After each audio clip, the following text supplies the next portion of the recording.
Hey, how's it going and welcome to another JoJo June video.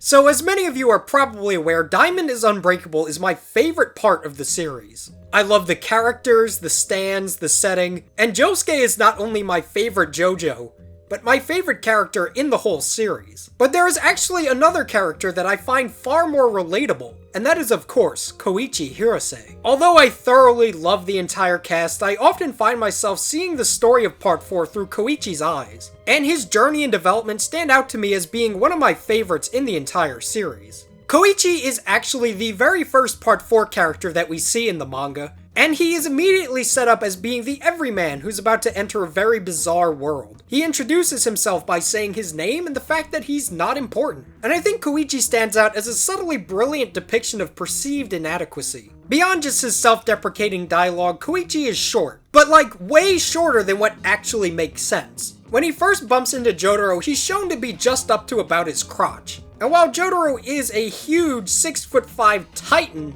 the math doesn't really add up. Koichi is 5'2", not the tallest, but he's often drawn to be a lot shorter than he actually is. It shows that Koichi is more psychologically short than physically. He's lacking confidence, as we'll see throughout the early moments of the story, and having the first character to compare him to be Jotaro is probably no accident. Jotaro is a huge dude, but it's more about confidence than actual size. He's been through hell and back, fought innumerable stand users, killed Dio, and is generally just a tough motherfucker. On the flip side, Koichi just isn't. He's shy, inexperienced, and doesn't seem to have many friends. In a way, he's our window into this adventure. He's a character that's a lot easier to compare ourselves to than the likes of Jotaro. It's definitely harder to relate to this hulking badass than it is to this little, shy, inexperienced dude. But after bumping into this man, his life is going to change forever. And his journey is going to start and end right next to Jotaro. Just like the reader or viewer, Koichi begins the part by just observing. He watches Josuke fight the guys who talk shit about his awesome hair. He watches Jotaro and Josuke have some kind of weird invisible battle. And he watches Josuke stop that mugger. He's initially just along for the ride. He's not brave like Josuke or stoic like Jotaro. He's just there. That is, up until the encounter with the Nijimura brothers. This is the first time we see him in a situation where he's truly helpless, and after being shot with the arrow is almost a dead man. While Josuke battles Keicho, Koichi just has to try and stay out of the way. He's literally just a hindrance in this fight. But it's okay, because he's gonna develop a stand. He's gonna be able to help, just like Josuke. What's it gonna be? Something powerful? Something busted strong? What monstrosity of a stand has Keicho unleashed upon this world? It's an egg. A totally immobile, helpless egg. Just like the user, right now his stand isn't much of anything. It kind of just is. But just like in real life, the egg is just the start. And likewise, this is the start of an incredible transformation for Koichi. One thing in life I have a particular dislike of is people who use guilt to their advantage. You ever see those commercials with the animals and the sad music playing, saying how for just $20 a month those animals won't be hurt anymore? Those kind of commercials fuck me up, both because of the animals and the reality that most of that money probably won't actually go to helping them. People are prone to spending more money when they feel sad about something, and the people who take advantage of that fact I find especially disgusting. Thus we reach Kobayashi, Koichi's first real opponent, and what a perfect first enemy he is. A recurring theme of Koichi's enemies are the fact that they're not great people, but maybe not irredeemable. They're selfish, greedy, and most consistently, they take advantage of others. This one personality trait seems to be the one that Koichi runs into the most, and it makes sense since at the very core of his being is kindness. Koichi is not a spiteful person, as he makes friends with many people who have harmed him physically and emotionally. It takes somebody truly irredeemable like Kiriyoshikage to deserve Koichi's hatred. And more than any other character in the part, it's Koichi's good nature that turns enemies into allies. Yukako, Rohan, Kobayashi, and Hazamada all become at least tolerated by the crew after their battles with him. And in the manga, he sometimes literally brings them down to his own height level. Kobayashi is the perfect sleazeball to start his stand career, since the lock literally gains power from taking advantage of others' feelings. Koichi overall doesn't care very much about his own well-being, but the lives of his friends and family are precious to him. When Kobayashi takes the battle to Koichi's family, he reaches a breaking point, which causes echoes to awaken. And it's fitting that it has one of the most unique characteristics of any stand: evolution.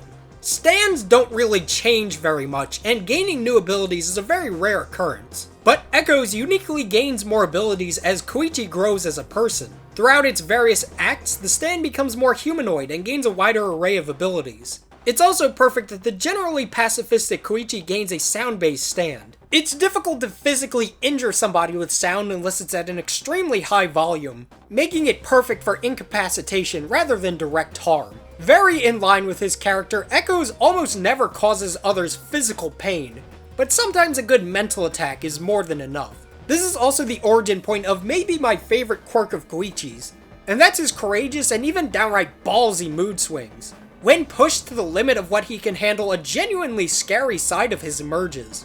And several of his opponents are unfortunate enough to see this aspect of his personality. It's incredibly satisfying seeing the typically meek Koichi unleash this strong-willed beast within him. And what is probably my favorite moment with the character happens because of this state. One of Koichi's most prominent relationships is with Yukako, and it stands out as being one of the few romantic stories in the series in general. Romance usually takes a backseat in Jojo, and although characters like Jonathan and Joseph have relationships and affairs, not a lot of time is actually shown in the process of them becoming a couple. First of all, the height difference is hot. Short fellas, where we at? Assemble. But second, Koichi is the perfect character for a romantic story, since it is a different type of courage he has to develop. It's one thing to have a supernatural ghost fight with a dude, but love? Aw man, that's the real battlefield. And also, Yukako is absolutely fucking bonkers. And just like that, what started off as being an adorable confession becomes an absolute nightmare for Koichi. The entire fight and escape from Yukako is great. It's a really intense situation with Koichi desperately trying to either get out or keep her from coming in.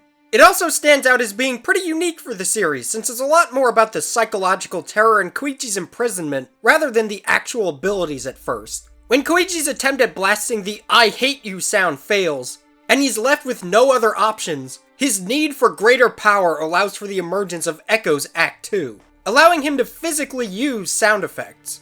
It's a great evolution for the stand since it shows the progress that he's made mentally. He's realized there are some battles that can't be won psychologically, and people like Yukako won't go down to a loud noise or two. Sound, in a way, is the perfect ability to represent Koichi, since just like him, it can be quiet and pleasant, or loud and overwhelming, depending on the situation.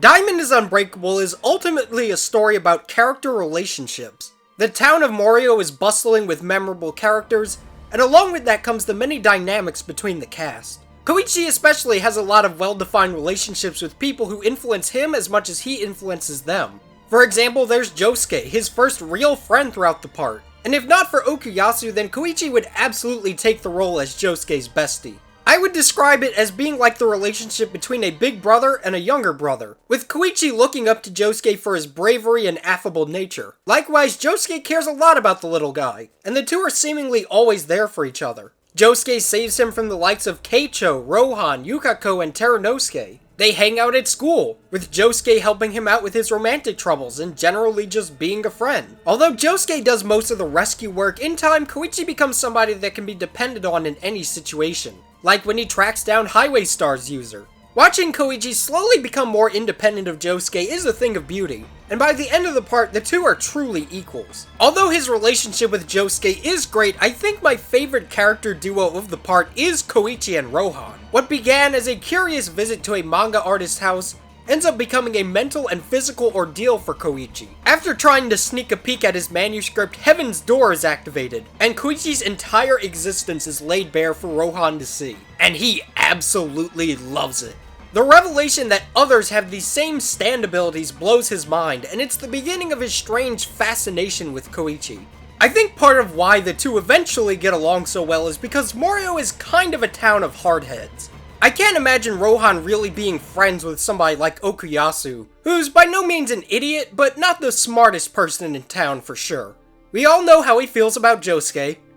He hates him, and although he has a great respect for Jotaro, I doubt they'd have a lot to talk about. But Koichi is different. He's a cheerful, polite guy with a backbone. just enough to push back on some of Rohan's bad personality traits, but kind enough to accept him for who he is. Rohan has a unique admiration for him after their first encounter, and it seems like nobody else understands or maybe tolerates Rohan's quirks as much as Koichi. The two ultimately become allies after learning about Reimi's past, and they are unified by their mutual desire to track down her killer. In fact, Rohan's trust in Koichi is so deep. When he was being killed by Bites the Dust, in his very final moments, he called out for Koichi. However, Koichi's girl troubles are far from over, but this time around it's less of an obsessive yandere life-at-risk situation, and more of an actual, more or less normal romance. Like with many enemies turned allies in Part 4, Koichi learns to forgive and forget. The two make amends and start dating in earnest, with Koichi ending up falling for her strong will and slightly more balanced personality. Although Yukiko still has some tendencies, she's a lot more well-adjusted, in general. The two are actually more similar than you would initially think. Both have a sweet, soft exterior, but within is lurking a stone-cold motherfucker. His love for her is so strong, he's even prepared to go blind for her sake, showing the lengths he's willing to go to for those he cares about. For me, the defining moment of Koichi's development is his battle against Kira Yoshikage. When an investigation into Kira's whereabouts goes horribly awry, Koichi finds himself teamed up with the one and only Jotaro. Something you need to keep in mind is that to Koichi, Josuke, and almost every stand user in Morio, Jotaro is sort of the final boss of the town. Almost every character expresses a sense of relief when he's around, or complete and total dread at the prospect of fighting him. Koichi is no different. To him, Jotaro is more than just another ally. He's the ally. But due to a brief lapse in Koichi's judgment, Jotaro ends up incapacitated, and is down for the count. The battle against sheer heart attack, combined with his own feelings of helplessness, gives rise to the indomitable side of Koichi's personality. He gets mad at himself, at the killer, and the situation as a whole. Kira should be the one who's afraid, not him. And this burst of courage allows him to momentarily stop the stand. However, when that proves to not be enough, Koichi's stand undergoes its final transformation into my absolute dude, Echo's Act 3. Echoes physically represents Koichi's transformation since it's a true humanoid unlike the previous two forms. Echoes, just like Koichi, has evolved. He's no longer the egg with limitless potential, he is now a fully developed man. And just like Koichi, Act 3 has a bit of a saucy side. Though generally polite and docile, Echoes will occasionally drop a random BITCH or SHIT, which is likely an intentional reflection of Koichi's rare bouts of aggression. Act 3 also possesses another non-violent power, the ability to incapacitate his opponents with an intense weight. Although it obviously hurts like a motherfucker, it's only really useful for restraining people instead of outright killing them, which fits in with Koichi's character as somebody who would rather not beat the shit out of you. The 3 freeze forces Kira to appear, who makes short work of Koichi, and although he manages to win the physical battle, a more important psychological battle begins. Koichi has one objective: buy enough time for Josuke and Okuyasu to appear. The scene of Kira torturing Koichi is actually really hard to watch. Rather than opting for the swift explosion, Kira decides to mercilessly beat him until it's time to leave. It's tough seeing such a lovable guy receive such a brutal beating, but when it comes to a man like Kira, damage to his ego is far worse than any physical pain. Koichi manages to find out his name and uses that fact to provoke him even further, knowing just how much it's going to bother him. A shitty teenage kid beat him at the game he was playing, and if Koichi could beat him, anybody could. It's the type of thing that would linger in Kira's mind when he's trying to sleep at night. For just a moment in time, Kira lost, and in a way, that's enough. Even Jotaro says Koichi won the psychological battle, and after beating the living shit out of Kira, he comments on how much Koichi has grown. Koichi does take a bit of a backseat throughout the rest of the part, and although he's obviously still there and participating in the pursuit of Kira, he's not quite as prominent following that battle. He helps in dealing with Kira's father, finding out Yuya's identity, gets a good 3 freeze on Teranosuke, and is involved with the battle against Cheap Trick.